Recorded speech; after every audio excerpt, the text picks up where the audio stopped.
Hello, everybody. This is Zeki Hamid. I'm the Director of Community Engagement at KUOW, and welcome to the 9th episode of Are We Going to Be Okay?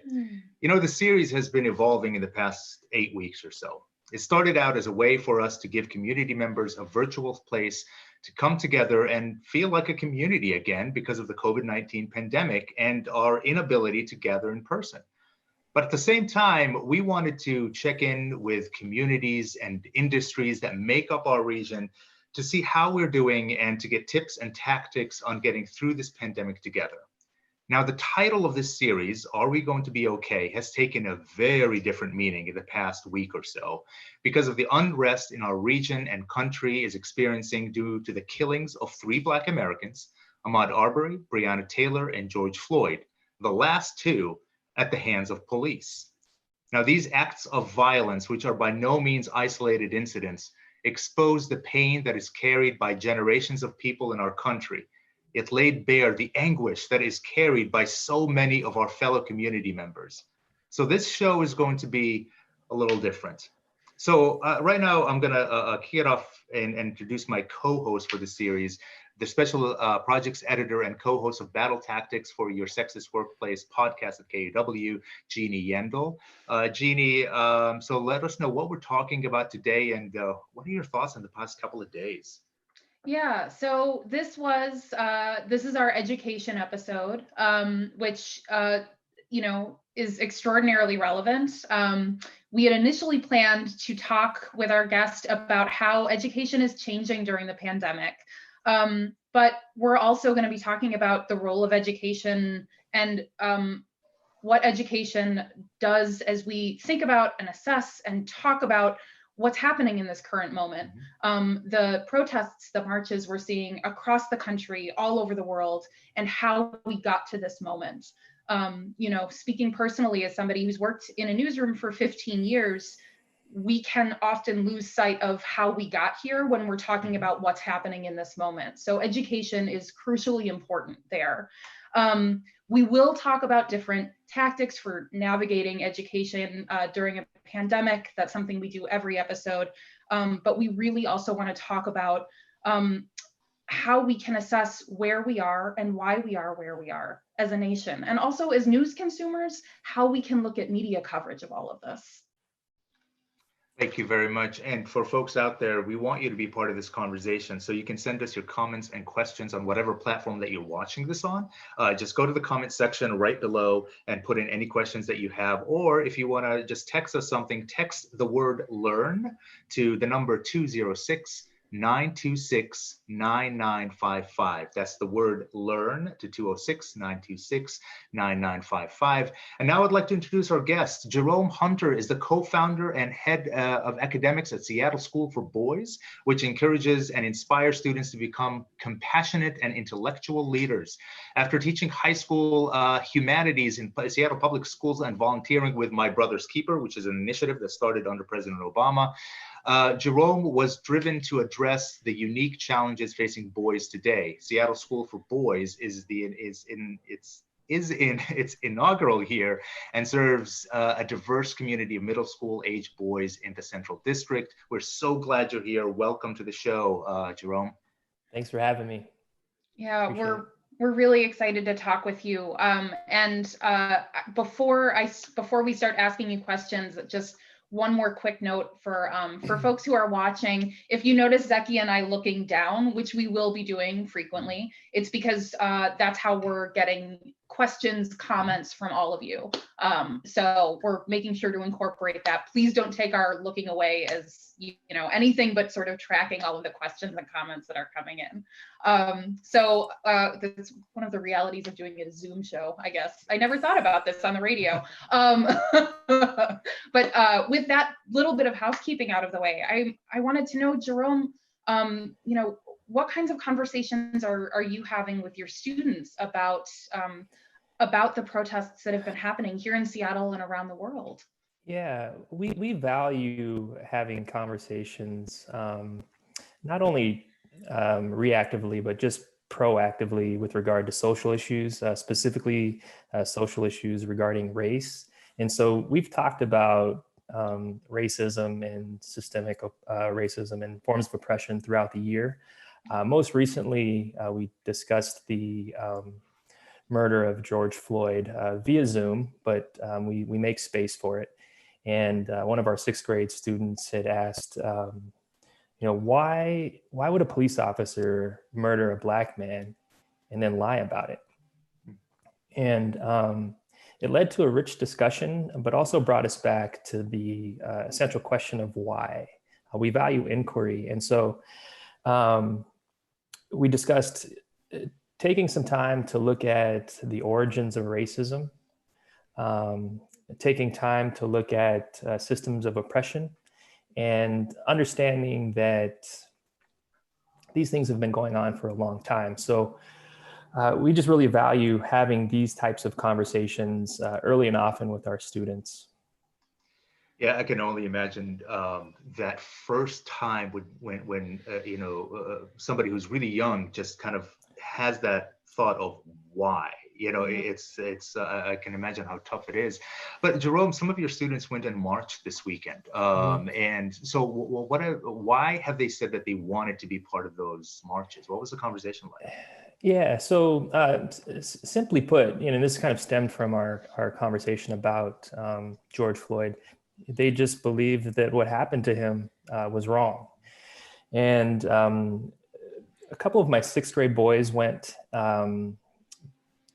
to kind of demonstrate their protest against police brutality, but this was the first protest that they had experienced. And so there was a lot of curiosity revolving around their being there. And, I was speaking with one of the parents yesterday about, what was it like? What was it like for you as a unit? And what was it like for, my student? And, they were encouraged by how youthful the protest was. But she also mentioned that my student was fearful of the police because of what he had seen on television. So he wasn't sure what was going on. So it was a combination of emotions happening. And I still keep in touch with some of my former high school students who are in high school and a part of a Students and Teachers Against Racism Club.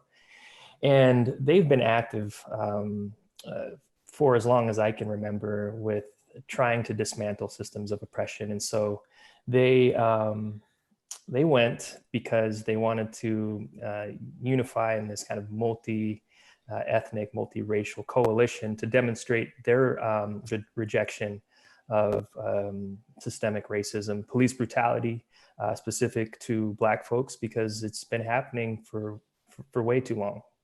Mm-hmm. And for the viewers out there, if you're watching this live right now and you're also a teacher or a parent that knows young people who marched this weekend, you can definitely tell us about it. Tell us just what you witnessed. You can just put them in the comments right down below.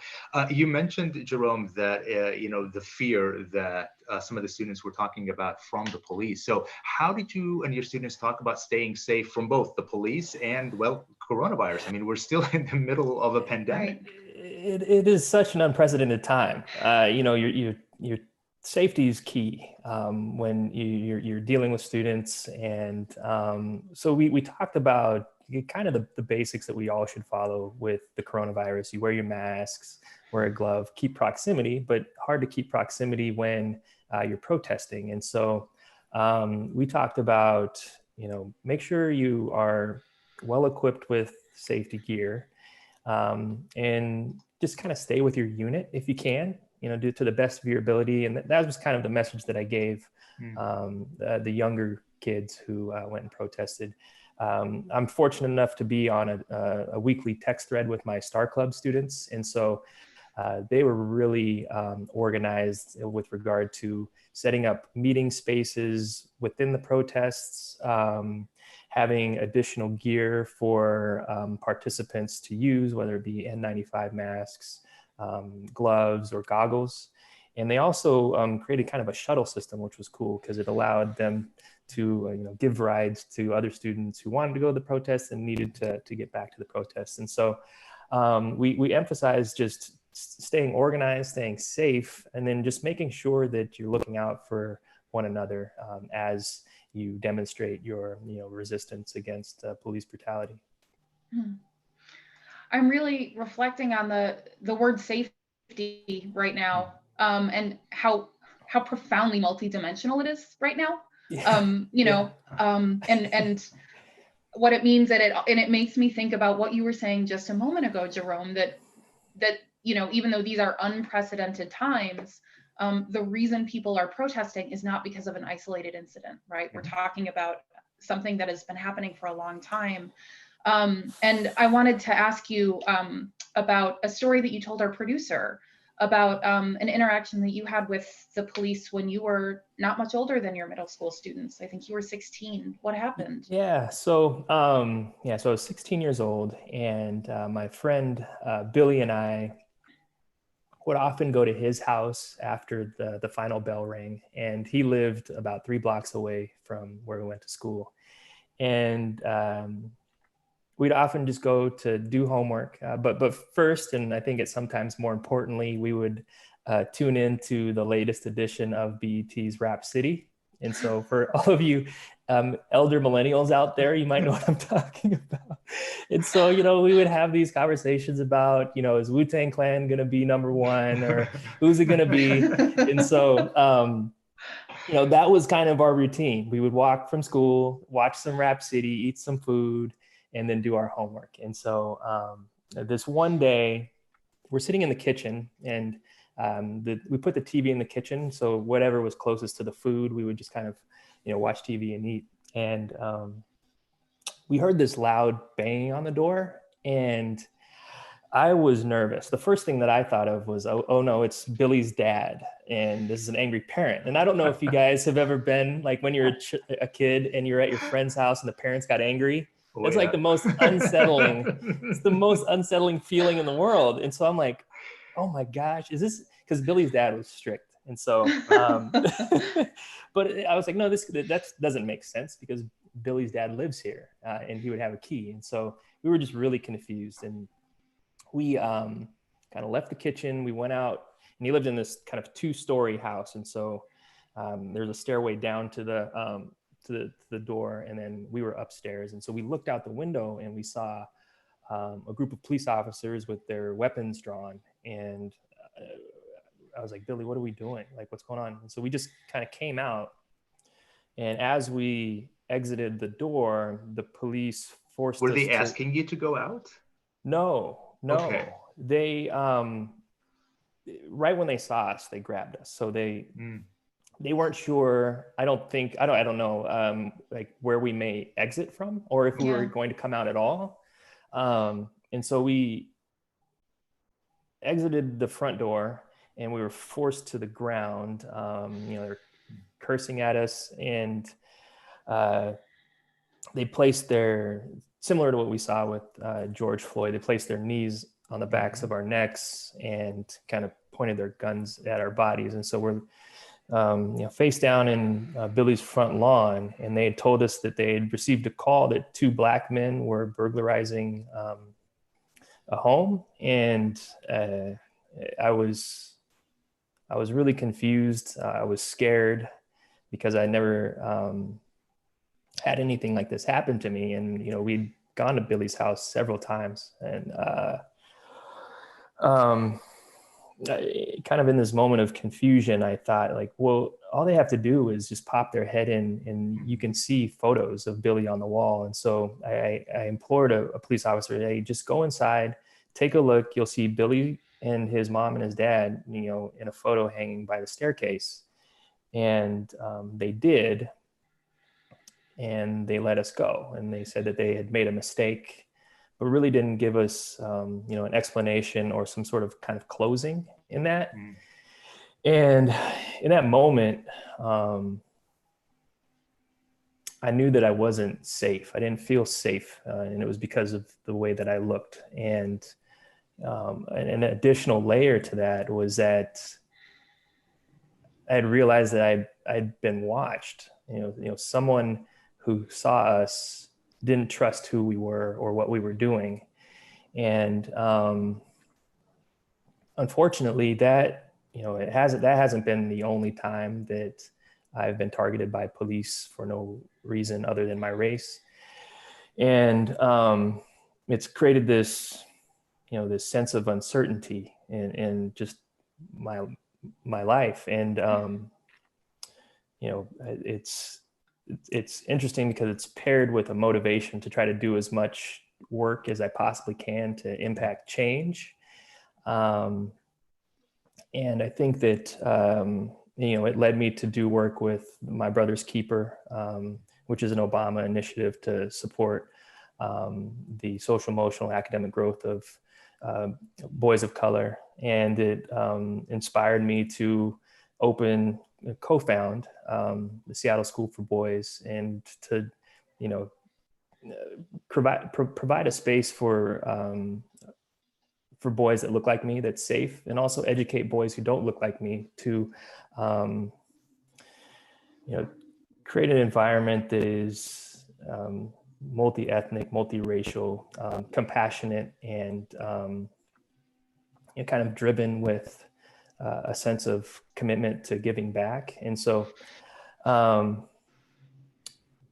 with this work, it's rewarding at the same time as really exhausting. And I think of these demonstrations and protests and can't not, reflect back on the times where I've been targeted by police. I think of Trayvon with regard to, the neighbors calling the police on me, and I think of George Floyd and countless other Black men who have been assaulted or murdered by police, when I think about my own experience. And so, I have a personal connection to all of this, and it's been an interesting time to be alive.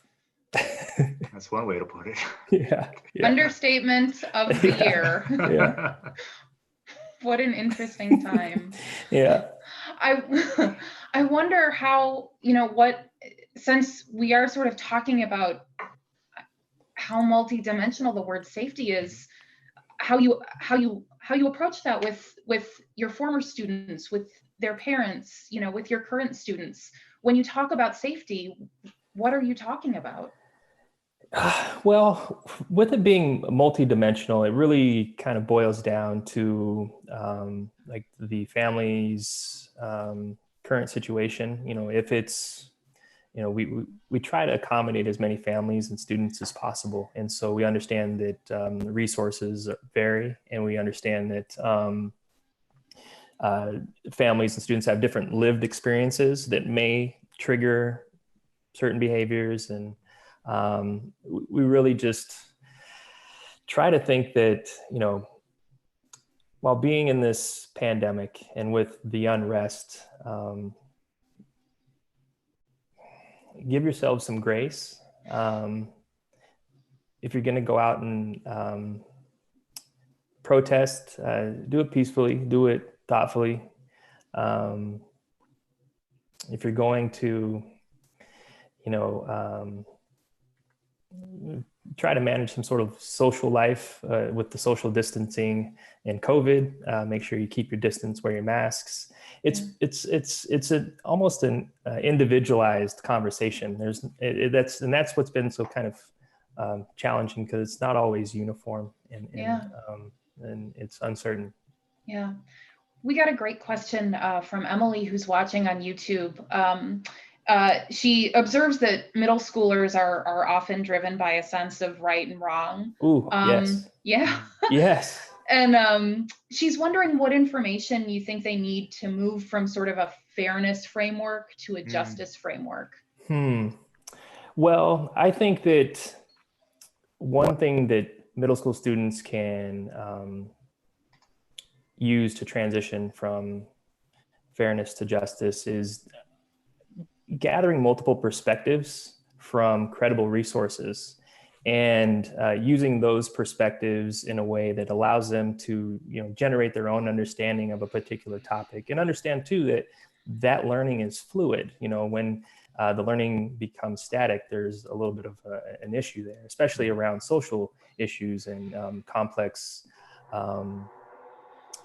issues about racism. And so I think that providing multiple perspectives, whether it be physical documents or what really works for us is just interacting with the community and seeing how they're thriving and collaborating in a uniform way. Yeah.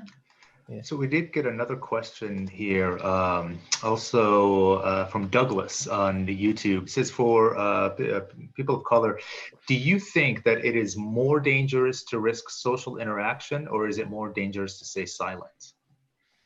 I think it's more dangerous to stay silent, for sure. I think that in these moments, these are defining moments. And, again, we'll look back on this time and people will ask, well, what were you doing? And, right. The key word in that is doing. You have to act. There's not a lot of standing on the sidelines here. You have to do something. You cannot stay silent in these moments. That question is always ringing in my head about when my daughter is 6.5 and for her to ask me down the road, what did you do? That's always ringing in my head in so many situations in a way that's almost like a guiding principle of it's always there. And that's the, you never want to say, I didn't do a damn thing. Right. Right. Yeah. Right. Yeah. I have to ask, as that question of doing and not doing, and I really appreciate the focus on the word doing, right? Mm-hmm. In part because I feel like I've seen a lot of, friends who have kids my daughter's age, 7-year-olds, who live in the same area as me. I live in North Seattle. These are white parents who are saying, my kid is too young. We can't talk about this right now. Mm-hmm. I just don't want to upset them. And Well, I've had conversations about that, but that is not satisfying. I'm not sure what to do with that, honestly. I'm not asking you to solve the problem, but it feels like there is also a sort of an undercurrent right now, particularly among people who look like me with kids, where they say, I can't do anything because it's too upsetting for my kids. I just can't. They're too young. They can't handle it. Sure. Well, we know by the time children are 2.5 years old, most of them will determine playmates based on race. By the time that they reach kindergarten, they will have constructed a social construct of race similar to adults. And so it's important for parents of all ages, or parents who have students of all ages, to have these explicit conversations around race.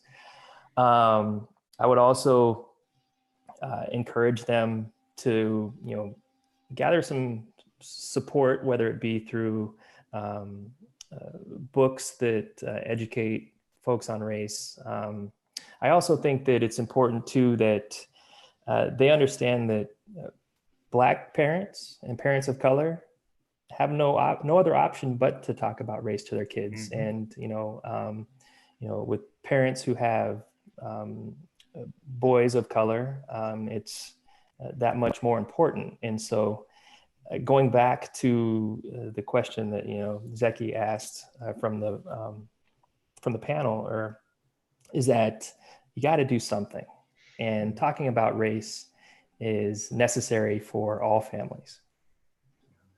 We did get another question here. I'll ask it quickly because I do want to kind of move to something that you talked about, the reemergence of compassion in your students. But before we get to that, a question here from John on YouTube says, what are your suggestions on how to listen to multiple perspectives to students?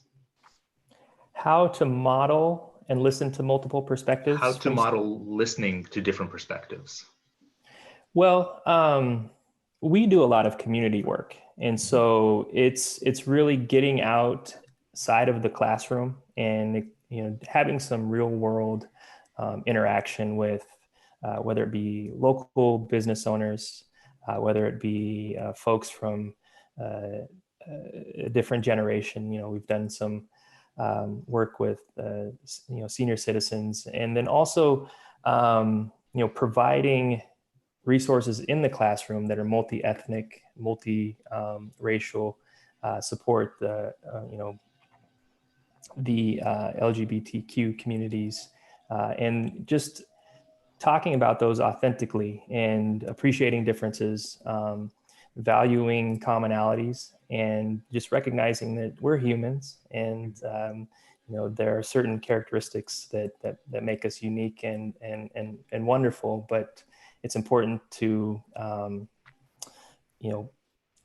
have the resources available, model how you take in multiple resources, and then give those children an opportunity to do it for themselves. Yeah.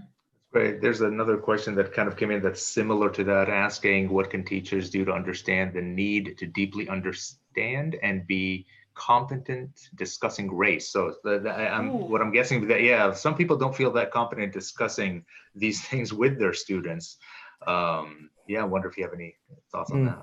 That's a really good question. I think that you have to start talking about race, and there's a tricky feeling. Is like when you'll never be fully competent in race. Like you have to lead with. That's a great point. Cultural and racial humility, and so a lot of it in the discussion is listening, and so bringing in those multiple perspectives, community members from all different backgrounds. And, there are books out there which are great as kind of a starting point, but just lead with cultural humility and know that you're not always going to feel competent, and that those moments of uncertainty and discomfort is part of the process of learning more. That's great.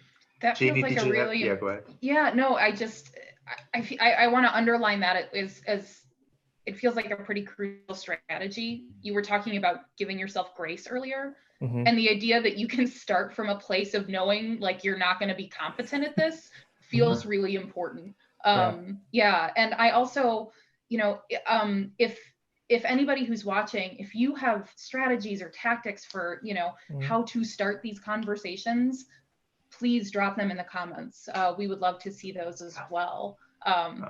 Let's figure out how to not be competent at this together. Yeah, that's good. And how to approach it as a skill to build. Right. I like that a lot. Yeah.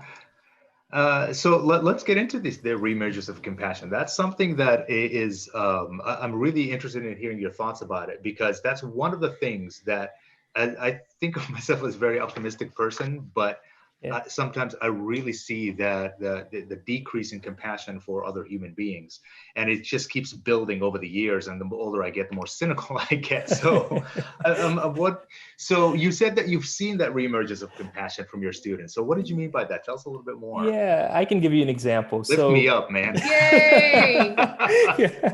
So earlier in the year, our students were physically constructing a tiny house, and this tiny house was to be donated to a nonprofit organization, which would then provide it to either a person or a family in transition. And so we had worked on it kind of a week at a time, and we'd build the walls, cut out the windows, and we're kind of going old school, like hammer and saw, so no power tools. It was really cool. And we'd gotten to building the roof, so we're so close to completing this project, and then the pandemic hit.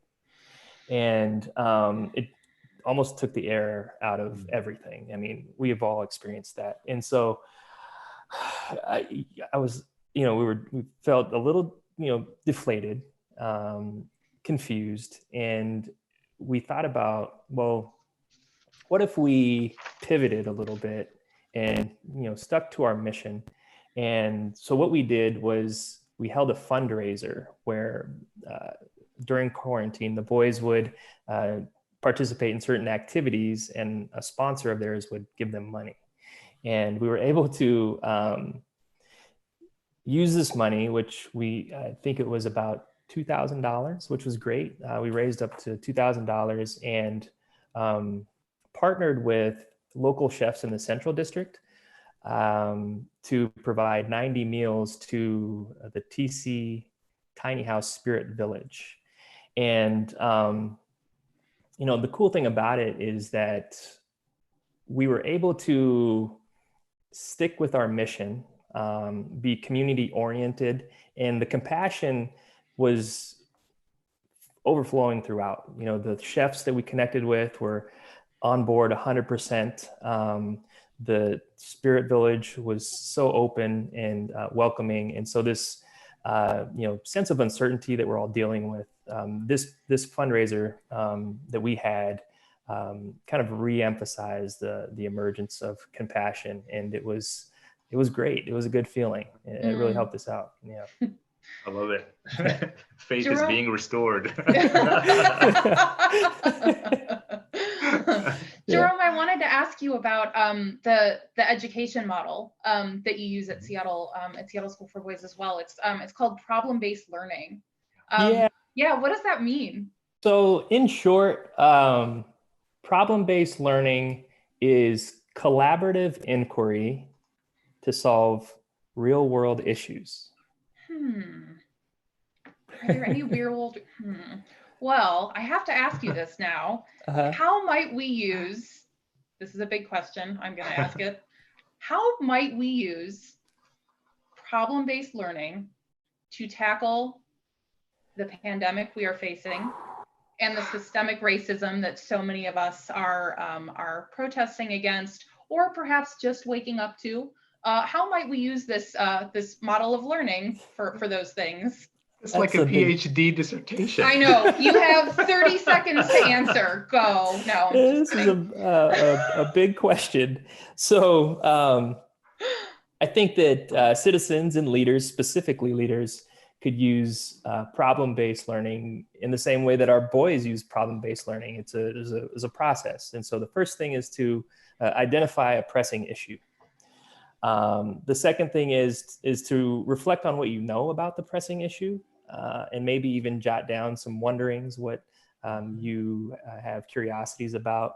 The second, and I've mentioned this before, is gathering multiple perspectives from credible resources, fact-based information, and then allow those multiple resources to give you time to reflect on your initial thoughts and then make revisions. And then finally, create some sort of call to action. And I believe that if our leaders took on this process and followed it, we would be in a much different place. So basically, don't go on social media and just regurgitate whatever's on your mind. Exactly. Leave that stuff alone. Yeah. That's great. Yeah. Somewhat, I guess, related to that, but in a weird way. But because how do you see toxic masculinity affecting the current crisis happening right now? Oh wow. And we've seen a lot of that for sure. But I would love to know. We're all about the big questions today. Yeah. Anyway, I'll leave it to you. Go ahead. Thanks. So toxic masculinity, if you think about it, has been a through line through almost all of this. And so I'm thinking about COVID, for example. There was a Gallup poll that was released on May 13th that showed that men are less likely to wear masks, right, for the simple reason that it represents a sign of weakness. Right. And so that's just one example of how unhealthy masculinity. There's my solution to that. There we go. See, and this, like, wear the mask. Yes. It's Russell Wilson wants you to do that. I love that you think, Zeki, that this is essentially a design problem. It's just that the masks aren't cool enough yet. I really love that. I appreciate that. That's how men think, like very small. So. Fair enough. Okay. Fair enough. Yeah. So that's one example. And maybe if they had cooler designs, maybe, and another more insidious and disturbing form of toxic masculinity is what we've seen in the recent killings of Mr. Arbery, Greg Floyd. And so what we're seeing here is this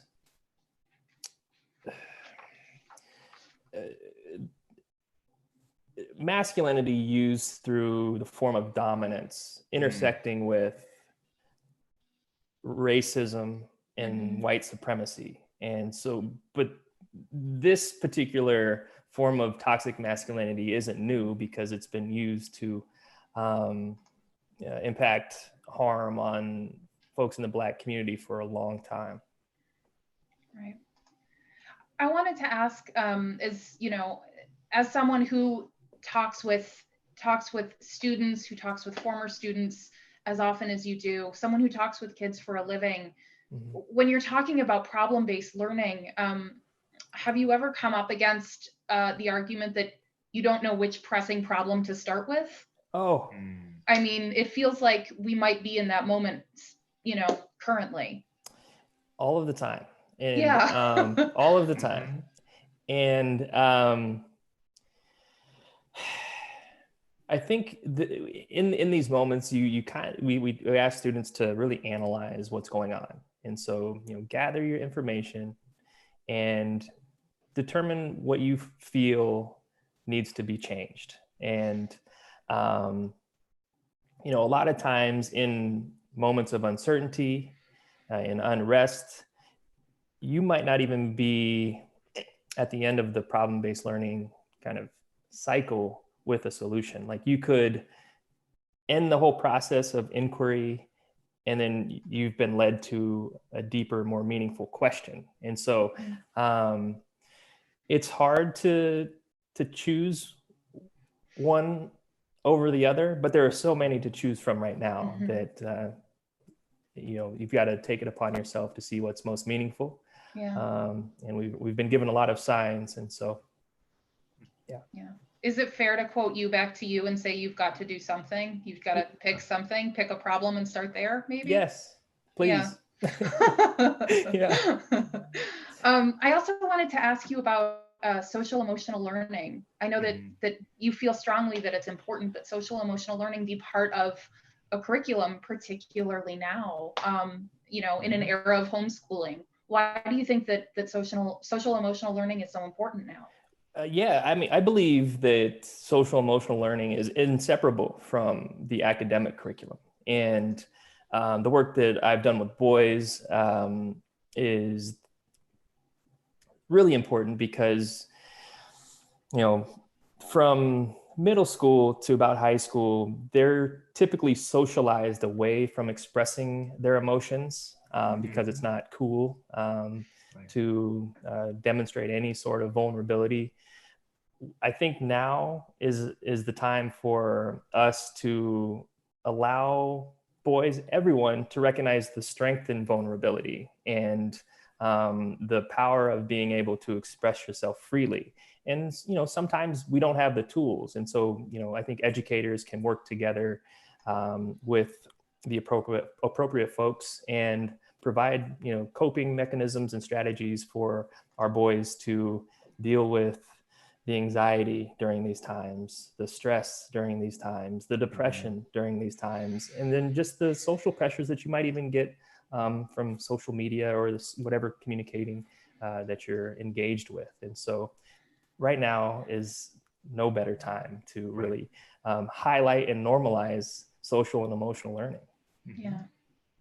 So we're talking with teacher in Seattle School for Boys co-founder Jerome Hunter. If you have any questions about education and our schools, or you just want to share what's really been working in your household, you can send us a comment right below. You could also text the word LEARN to 206-926-9955. So we're learning, or we're hearing a lot from parents right now who are really frustrated with homeschooling overall at this moment. They found it challenging, yes. Just a little. So what kind of stories are you hearing from teachers? It's been a tough go for teachers. I think they've been out of the classroom for at least 80 days now. Yeah. If not longer. And the teachers that I've spoken with really miss the in-person relationships that are built in the classroom, in the sense of family and community that is built in the classroom. They're finding it hard to pivot their original curricula to a digital platform and have the same substance. In addition to that, pairing it with either a synchronous schedule that might be a portion of the day, and then an asynchronous schedule that might be another portion of the day. So there's a lot of stuff that's going on, and they're they're doing their best, and they're really leaning on families to help them out. And so there's been this kind of collaborative approach, but it's been exhausting for both. And there was a friend of mine who's a teacher, and he was sharing with me that he's got, I think, 60 plus students to manage and teach throughout the day remotely. And he also has a newborn. People that just keeps on piling. And a 2-year-old. Did his roof get blown out or something? I mean, is there more? Oh, so he's trying to, navigate that. And his wife also is kind of working full-time remotely. And he's like, okay, do I teach? Do I supervise? How do I be a good parent? And he said, during this quarantine, he feels mediocre at best at all of those things, And so I'm like, give yourself some grace, do what you can. You just got to do your best. But teachers are, they're having a tough go at this as well. Yeah. There's no way that he's not doing an amazing job given all of the things. Honestly, I mean, as you were listing all of those, I was like, and the gravity doesn't work in his house, so everything's just floating everywhere. There's no way he's not doing a fantastic job, though. Right. I don't know. I just, he's grace superhuman. Matters. Yeah. That's really something. Mm-hmm. So we're gonna move on here in just a moment, and we have a little game we're gonna play with you. Oh. But I quickly wanted to know if you see any potential opportunities for education from this. Yeah. I think there's been a light kind of shown on the existing inequities in education. I think the time away has actually exacerbated them. And so it's created an opportunity for us to not go back to the status quo and think about how to equitably fund education. Think about how to engage the community with schools a little more, how to purposefully and intentionally integrate anti-racist curricula in all schools, as well as engage in problem-based learning. And so I think that in these moments, we can think of ways to reimagine how our school should be to better serve our students. So before we kind of move on to the game, I think you had a couple of questions you wanted to ask us. Well, I did a little bit of research and learned that you both are parents. And so can you tell us a little bit about your experience being a homeschool teacher? Do you want to go first, Zeki? Sure, I'll go first, and I need to grab my cone of shame while I say that, because the homeschooling has really fallen to my wife. She has been taking the brunt of that. I mean, she's still working full time from home, and it's just that, like, the division of labors that we have kind of done about doing all of that has kind of fallen to her. And every once in a while, she'll come to me and she's like, you have to take this. I can't do any more of this. I'm going to lose my mind. So, and then I would go, I'm like, oh, now I get why you're so frustrated. It's just our kid is not good. She doesn't listen to us the way she listens to her teacher. So if this continues in September, oh man, like, okay, which country out there has it good? You know what I mean? Because I'm leaving. Right. They need to go back. So it's not been going that great for me. Yeah. I believe I said earlier before we started the show that this has been a very humbling experience for me, trying to homeschool my 7-year-old. Like your wife, Zeki, the bulk of the homeschooling has fallen to me. My spouse is self-employed. And so, we want to make sure that my spouse can continue to work because, employment isn't guaranteed for any of us. But I have a job at a place. Being self-employed is a different bag of wrenches right now. But I've had a moment a few days ago where I realized I have never thought about the level of engagement teachers have with their students. I don't know why I have approached this whole thing thinking I could just give my 7-year-old a list of tasks as though I'm their manager, and then they're just going to do those things. That's not how this works. And it's taken me literally until late last week to figure that out. So that's kind of where I am right now of like, how did I miss this exactly? Wow. That's kind of where I am. Yeah, I would say so. Kind of rule of thumb is as far as like attention span, right? It's the child's age plus a minute. So like, if you have a 6-year-old, they can usually focus on one task for about 7 minutes, and then you just kind of go, and then you pivot a little bit. I'm writing this down. So age plus 1 minute for developmental attentiveness, and so something to do, and maybe break up the lesson plan a little bit, but it's tricky, right? Oh, it sure is. And I think you had one more for us before we move on to the game. Well, yes. I'm curious to know how you two are processing the demonstrations and the protests. Yeah. Go ahead, JD. Why don't you take that one first?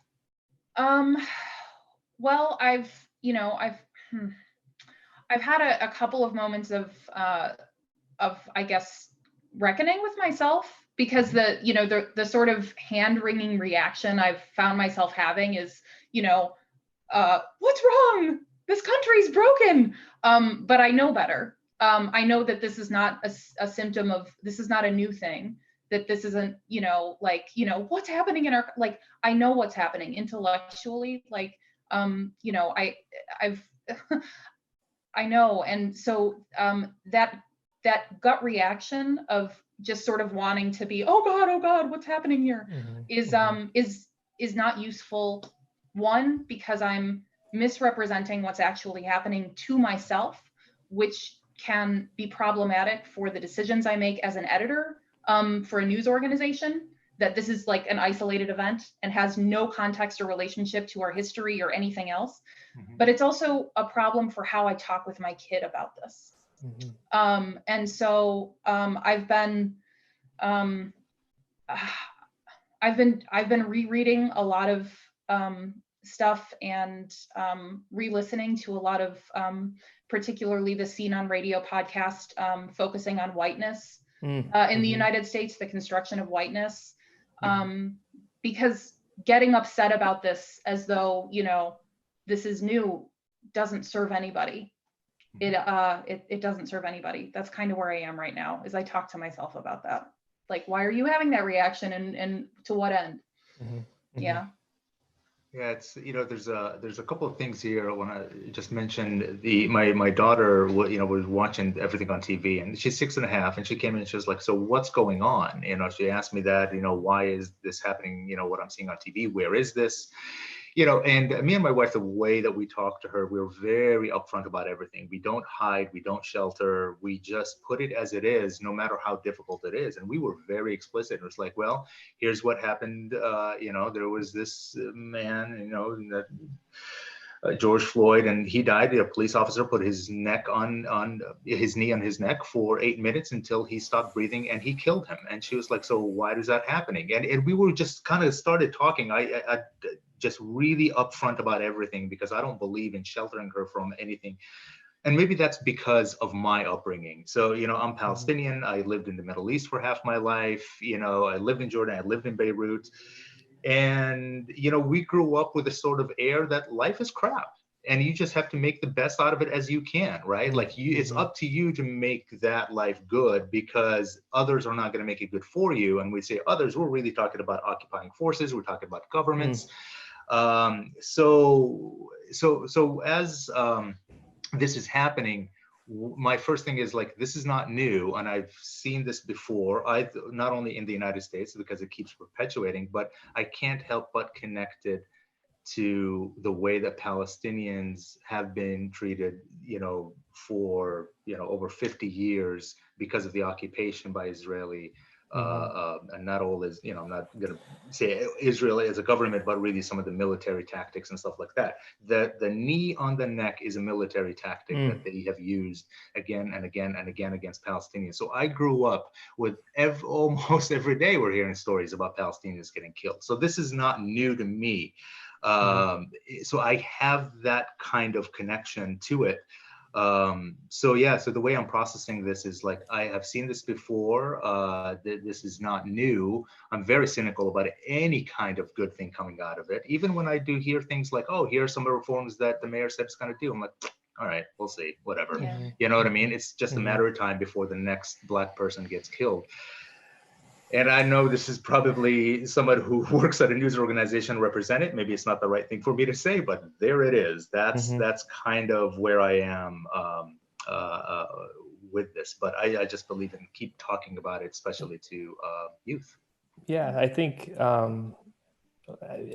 you just kind of highlighted the importance of multiple perspectives, and thanks.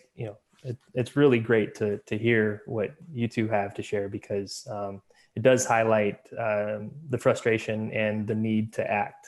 And so, and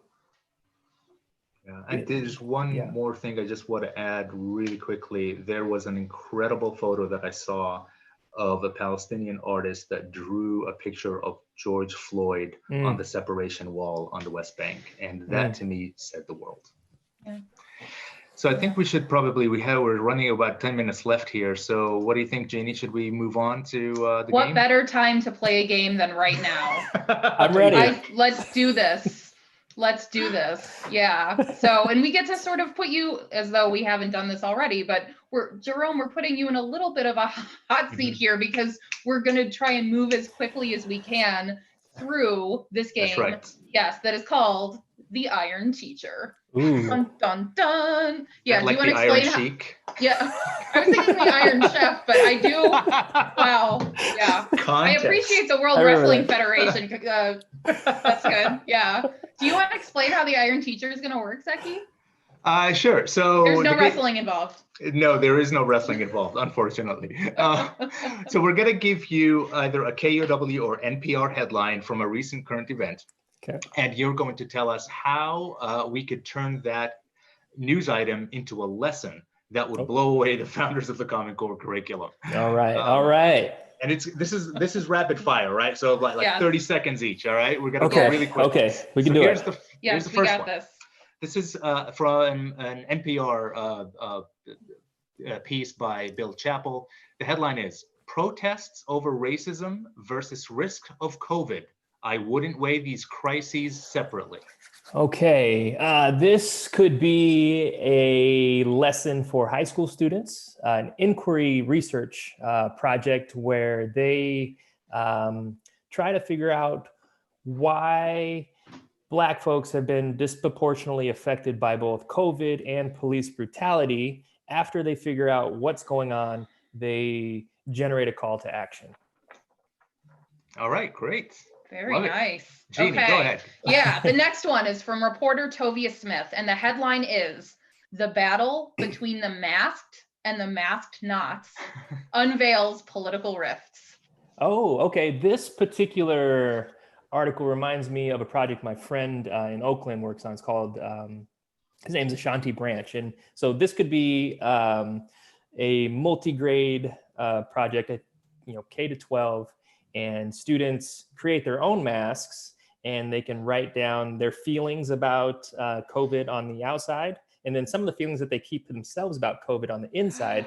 Take the mask off with their family, with the families involved, and just talk about how they're dealing with COVID as a family unit. And parents could do this as well. So. Oh wow, I love that. I love that idea. I'm gonna try and use that. I'm gonna take that idea and try and use it at home. That's a great idea. Okay, what's the next one, Zeki? All right, next one. This comes from a community member that has contributed this essay to KUOW. Her name is Melina White. And let's see, the headline is, "Attention white people, your hashtag BLM memes are not enough." Ooh, I agree. I think this could be a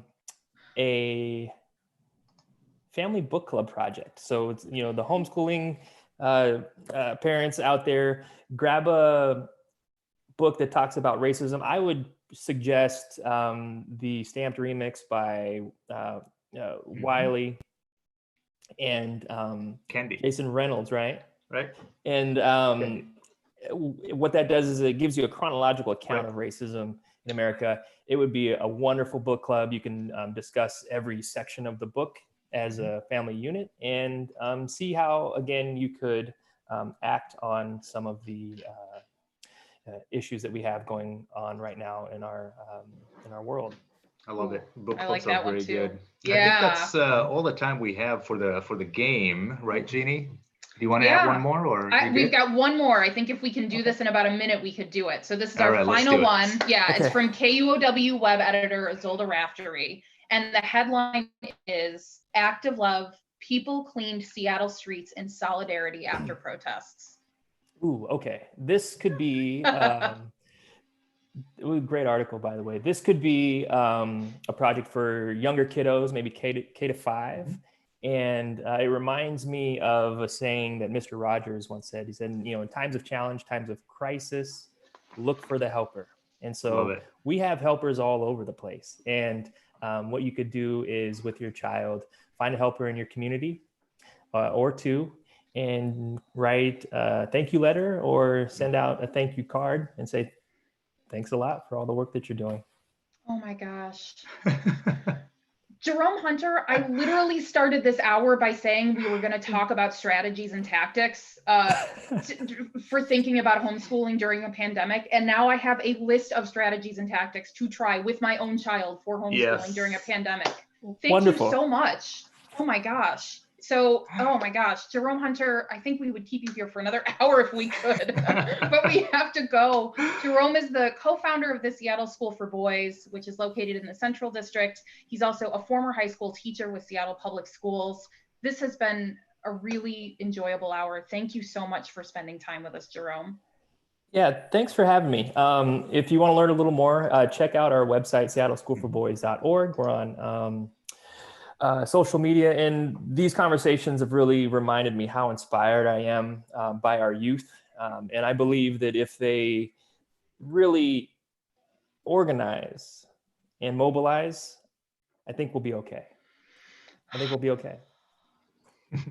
That is I am very, very glad to hear that. Yeah. You wanted to have a little bit of faith, Seki. I feel like we got it right there. I think it's there. Yeah. Yeah. I also have to thank everybody who watched, everybody who sent in questions and comments. We have more in the comment section below. Jerome, is there a way that people could get in touch with you on social media if they want to follow up at all? Yeah. You can email me at jhunter@Seattle School for Boys. And we also have a Schoology community page. So if parents are in need of resources, both digital or if they need to print them out, just email me and I can get you all hooked up. Oh, awesome. Thank you so much, Jerome. And we're planning on having another conversation next week as well on Thursday, June 11th. It'll start at 2:00 Seattle time rather than 1:00 Seattle time. That's right. It's a special hour. And we will have 2 guests as well next week, which is also a little unusual for us. We'll be talking with American Public Media's senior editor for podcasts, Phyllis Fletcher, and the co-host of NPR's Here and Now and host of the podcast Truth Be Told, Tanya Mosley. We're going to talk about the longstanding notion of journalistic objectivity and what that means for covering stories like the pandemic and the protests that we're seeing around the country against police violence. It should be a really good conversation. You can find out more information and register at kuow.org/events. And you can also email us any thoughts that you have on today's episode or future episodes at engage@kuow.org. Yeah. Well, any final thoughts, Jerome, before we leave? I think you've said some really good ones. Yeah. I plan to share the list that you gave us for education ideas for homeschooling in the comments below after this. So, yeah. Please do. It was a pleasure being here, and I truly enjoyed the conversation. Thank you so much, Jerome, and thank you to everybody who tuned in. And today, we've talked a lot about what is happening, about the protests and everything, and I'm just going to leave you with some words from Langston Hughes. Let America be America again. Let it be the dream it used to be. Let it be the pioneer on the plain, seeking a home where he himself is free. America was never America to me. Let America be the dream the dreamers dreamed. Let it be that great, strong land of love where never kings connive or tyrants scheme, that any man be crushed by one above. It never was America to me. Oh, let my land be a land where liberty is crowned with no false patriotic wreath, but opportunity is real and life is free. Equality is in the air we breathe. There's never been equality for me, nor freedom in this homeland of the free. Our producer is Kristen Leong. Our events team are Charlotte Duran and Bridget Anderson. Our graphics designer is Tio Popescu. Our marketing manager is Michaela Giannotti. And our social media strategist is Juan Pablo Chiquiza. We'll see you all next week when we'll be joined by journalist Phyllis Fletcher and Tanya Mosley on Thursday, June 11th at 2 p.m. live right here at KUOW's YouTube and Facebook channels. From all of us at KUOW, be kind to each other, and thank you for tuning in.